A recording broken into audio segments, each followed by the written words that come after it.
अति पिछड़ा समाज के लिए अपने पद को बलिदान कर देने वाले रामबली चंद्रवंशी एमएलसी रहे हैं, हमारे साथ मौजूद हैं। रामबली जी, चंद्रवंशी समाज को लेकर बड़ा संघर्ष हो रहा है बिहार में, लेकिन आपने तो कड़ा संघर्ष किया, अपने पद को आपने बलिदान कर दिया। क्या कहिएगा? आप जनसुराज के बड़े नेता बन चुके हैं, क्या कहिएगा? देखिए, आज की जो आप चंद्रवंशी स्वाभिमान रैली के बारे में पूछ रहे हैं, तो ये वस्तुतः व्यक्ति विशेष के अपने स्वार्थों के लिए बुलाया गया एक सम्मेलन था। और वह व्यक्ति भारतीय जनता पार्टी में है और अपनी लाभ के लिए, व्यक्तिगत लाभ के लिए समाज के नाम पर लोगों को बरगलाने का काम करते हैं। लेकिन अगर चंद्रवंशी समाज की रैली होती तो उसमें सब दल के नेता मौजूद होते और चंद्रवंशी समाज के ही नेता मौजूद होते मंच पर। लेकिन इस आयोजन में हमने जो देखा, लोगों से सुना कि सिर्फ भाजपा के नेता उसमें थे। यहाँ तक कि भारतीय जनता पार्टी के जो चंद्रवंशी समाज के अन्य नेता थे, जैसे प्रेम कुमार, भीम सिंह जी, प्रमोद चंद्रवंशी, बिहार विधान परिषद सदस्य, ये लोग भी नहीं थे। तो तीन नेता हैं या चार नेता में से तीन नेता नदारद थे। तो वह कैसा सम्मेलन था चंद्रवंशी का और भाजपा का, वह भी समझ में नहीं आता है। और आम चंद्रवंशियों का तो सम्मेलन हो ही नहीं सकता है। अगर आम चंद्रवंशियों का सम्मेलन होता तो ये 2000, 1000, 3000 में नहीं, 1-1 लाख एक जिला में है, मगध के ज़िलों में। तो आप गांधी मैदान करना पड़ता चंद्रवंशियों के सम्मेलन करने के लिए। ये मिलर स्कूल मैदान उपयुक्त नहीं होता। इसलिए सब कुछ लोगों का स्वार्थ का सम्मेलन था। अब हम आते हैं जनसुराज पर, जो आपकी पार्टी है, मूल पार्टी है जनसुराज। विधानसभा के 4 उपचुनाव को आपने देखा, आपको वोट कटवा कहा जा रहा है, आपकी पार्टी को कहा जा रहा है कि आपने, क्या कहेंगे इस पर? देखिए, जनसुराज पार्टी का उदय ही 2 अक्टूबर के हुआ है। तो पिछले 2 अक्टूबर के जब इसका जन्म होता है, बीजारोपण होता है, और उसके 1 सप्ताह के अंदर यह चुनाव में कूद जाता है। और चुनाव में कूदने के बाद वहाँ चुनाव क्षेत्र जहाँ पर अभी जनसुराज ने अपना नेटवर्क भी नहीं बनाया है, अपना संगठन का विस्तार भी नहीं किया है, वैसे 4 जगहों पर उपचुनाव में जनसुराज भागीदारी लेती है। और भागीदारी नहीं, बल्कि जनसुराज की चर्चा हर जगह होती है, चारों चुनाव क्षेत्रों में। और 2 चुनाव क्षेत्रों में तो अच्छा वोट लाई है। एक जगह 37,000 वोट, एक जगह 17,000 वोट। आप लोगों ने तो आरजेडी को हरा दिया, कांग्रेस को हरा दिया। हाँ, वही मैं कह रहा था कि ये जो वोट है लगभग 10%। अगर चारों सीटों का एवरेज देखें तो 10% वोट लेकर के जनसुराज आज आगे है। तो जनसुराज के खड़ा होने से बिहार की एक सबसे बड़ी पार्टी राष्ट्रीय जनता दल का सफाया हो गया, जो 2 सीट पर तो स्वयं जीता हुआ था, 1 सीट पर उसके सहयोगी जीते हुए थे। तो 3 सीट 4 में से महागठबंधन के खाते में था। लेकिन राजद को सबसे बड़ा नुकसान हो गया कि राजद जो है, वह जिस सीट पर वह जगतानंद सिंह 30-35 वर्षों से कब्जा करते थे, रामगढ़ की सीट, वह राजद का कभी गढ़ हुआ करता था और पिछले बार भी राजद का ही कब्जा था। और उस चुनाव में जब आप कंटेस्ट से बाहर हो गए, यानी तीसरा पोजीशन पर चले गए, करारी हार हो गई, तो यह बता रहा है कि राजद को कहीं न कहीं अपने गिरबान में झांकना चाहिए कि ये जनसुराज के आने से राजद की हालत खस्ता हो गई है और आने वाला समय में जनता दल यू की भी हालत खस्ता होगी, यही बता रहा है। लेकिन तेजस्वी यादव तो साफ शब्दों में कह रहे हैं, आप बहुत मजबूत नेता हैं जनसुराज के, प्रशांत किशोर आप पर बड़ा भरोसा करते हैं, विद्वान है, प्रोफेसर है। आरजेडी के बड़े नेताओं का, तेजस्वी यादव का मानना है कि आप लोग वोट कटवा हैं, आप बीजेपी की भी टीम है, क्या कहिएगा इस पर?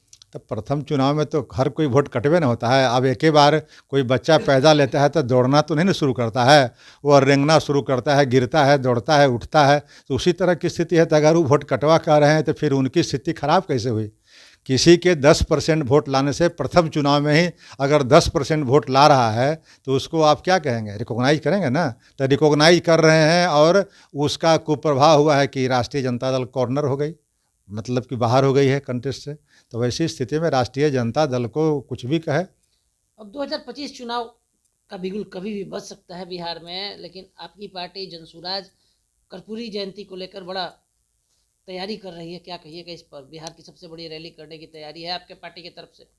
देखिए, आज बिहार की जो राजनीति जिस मुकाम पर खड़ी है कि एक तरफ नीतीश कुमार जी 19 वर्षों से सत्ता के शीर्ष पर हैं और अब तो कहें कि 20 वर्षों में भी प्रवेश कर गए हैं। तो 20 वर्षों से सत्ता में रहने के बावजूद उन्होंने जो उनसे जो अपेक्षा थी लोगों को, बिहार के जनता को, वह विकास के जितने भी मानक हैं वह सारे मानकों पर फिसड्डी साबित हो रहे हैं। बावजूद इसके अपने ही पीठ को अपने हाथ से थपथपा रहे हैं कि बिहार विकसित हो गया। लेकिन आज मैं नहीं कह रहा, आज आप नीति आयोग का सर्वे का आप मूल्यांकन कीजिए। आज शिक्षा में बिहार की हालत सबसे नीचे है, चिकित्सा में बिहार की हालत सबसे नीचे है, पलायन सबसे अधिक है, रोजगार के अवसर यहाँ कम मिल, तो हर मामले में जब बिहार फिसड्डी है तो 20 वर्षों से शासन किस तरह का है।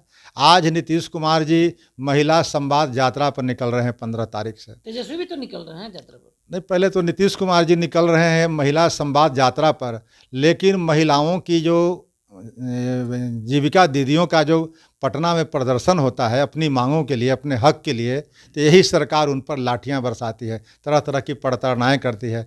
आप देखे होंगे पिछले विधानसभा सत्र में भी वही महिलाओं पर परिवार नियोजन का सहारा लेकर के नीतीश कुमार जी ने जो वक्तव्य दिया था विधानसभा में और विधान परिषद में, वह वक्तव्य सिर्फ बिहार को नहीं पूरे भारतवर्ष को शर्मसार किया था। और आज महिला संवाद के नाम पर 250 करोड़ का बंदरबाट करने निकल चुके हैं। दूसरे तरफ आप तेजस्वी जी की बात करें तो यहाँ भी जिम्मेवार विपक्ष नहीं है। अगर तेजस्वी जी जिम्मेवार विपक्ष की भूमिका में रहते तो नीतीश कुमार 19 वर्षों तक सत्ता में कायम नहीं रहते। लेकिन तेजस्वी प्रसाद प्रतिपक्ष के नेता हैं, और जब उनका अपना चुनाव क्षेत्र राघोपुर में जब बाढ़ और विभीषिका आती है तो 10-10 दिन 15-15 दिन दिल्ली और दुबई घूमते नजर आते हैं। तो इसलिए कहीं न कहीं तेजस्वी प्रसाद जी देखा देखी यात्रा पर तो निकल जाते हैं नीतीश बाबू के चलते, लेकिन यात्रा कभी इनकी पूरी नहीं हुई।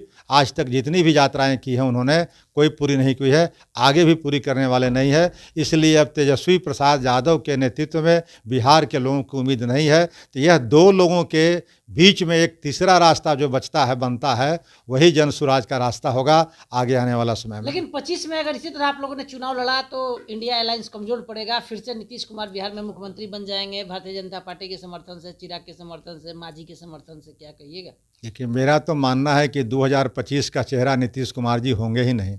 जिस तरह से पिछले चुनाव में नीतीश कुमार जी ने घोषणा किया था कि मेरा यह अंतिम चुनाव है, मैं इसके बाद चुनाव में वोट मांगने नहीं आऊँगा, और बिहार के जो 20 वर्षों में जो शासन व्यवस्था से जो त्राहिमाम मचा है, उसके बाद नीतीश कुमार को वोट मांगने का कोई नैतिक अधिकार नहीं है। बावजूद इसके बिहार में जो विपक्ष कमज़ोर है उसका फ़ायदा उठा करके फिर एक बार चाहते हैं, लेकिन भारतीय जनता पार्टी ऐसा कभी नहीं चाहिए कि नीतीश कुमार हैं। और नीतीश कुमार के जो आंतरिक स्थिति है, जो मानसिक स्थिति है, वह बिहार में मुख्यमंत्री के चुनाव लड़ने के लिए उनको इजाज़त नहीं देती। 2025 में हम माने आप थिंक टैंक हैं, बड़ी भरोसेमंद हैं प्रशांत किशोर के, कि प्रशांत पीके की पार्टी का मुख्यमंत्री बिहार में होगा?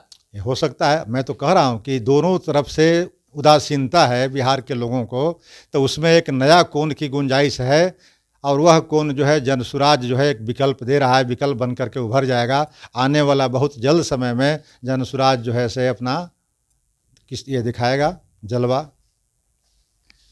तो सुन रहे थे रामबली चंद्रवंशी जी को, बड़े ग्राउंड के कार्यकर्ता से लेकर शीर्ष पर पहुंचे, एमएलसी रहे।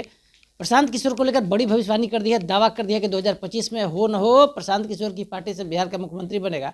साथ ही जो चंद्रवंशी समाज की रैली हुई थी उस पर भी अपनी टिप्पणी दी है। उसके बाद नीतीश कुमार की यात्रा और तेजस्वी यादव के यात्रा पर भी अपनी टिप्पणी दी है। अगर इनका इंटरव्यू आपको अच्छा लगा हो तो कमेंट कर जरूर बताइएगा। हमारे सहयोगी सन्नी कुमार मिश्रा के साथ कौशलेंद्र, पटना से।